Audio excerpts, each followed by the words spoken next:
like Martin Schanche. Let's see what he can do in this one. Martin coming away then. Martin and Stephen Palmer into second place for the British team. With Dermot, no, it's Dennis Biggerstaff into third spot. Dennis in third spot. The Irish going strongly again. Of course, the Irish very strong in the Division 2 category. But it's Mr. Rallycross himself, Martin Schanche from Norway, coming away. Stephen Palmer, the British Open Division 2 champion and the British national champion of 1990, in second spot there with the Goodman's prepared 3.8 V6 normally aspirated engine. More power than the cars behind him.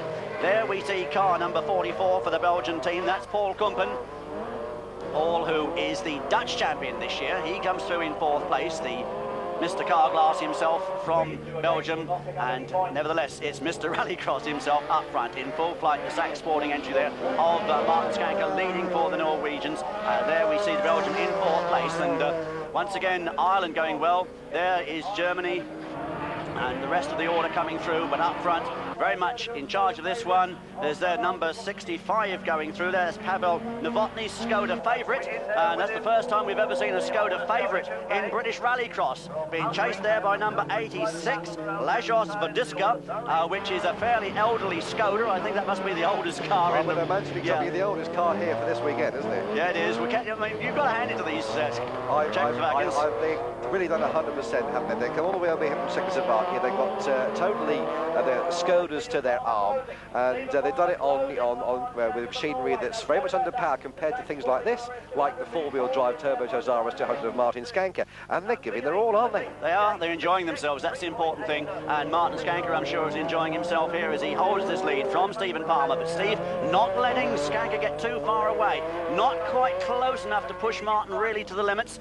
and so Martin able, I think, to drive well within himself here at the moment. Probably not driving no quicker than he has to keep in front, because needless to say, the Norwegians have been told by their team manager exactly the same as Nick Justice told the British: you've got to finish to score points, or the higher you finish, the more points you will get, and that is what Martin Schanche is doing, driving to a finish, and that's allowing Stephen Palmer to keep in very close contact. But let that take nothing away from Steve. He's a brilliant driver, ex-motocross champion, now into rallycross, and you don't win British championships 2 in a row in 1 year without having a bit of skill behind your hands, and that certainly is what Stephen Palmer has got. Takes a tighter line through checkers than the RS200, but still Martin Schanche holding him at bay. Martin going away there, down onto the loose section on this red shale into Sampson Curve, getting a little bit twitchy there, and Stephen Palmer closing in a little bit, but still Martin with the left-hand drive RS200 holding off the attentions of Stephen Palmer as they come away in the dying stages of this race. The Norwegians going to pick up 1 point advantage here over the British,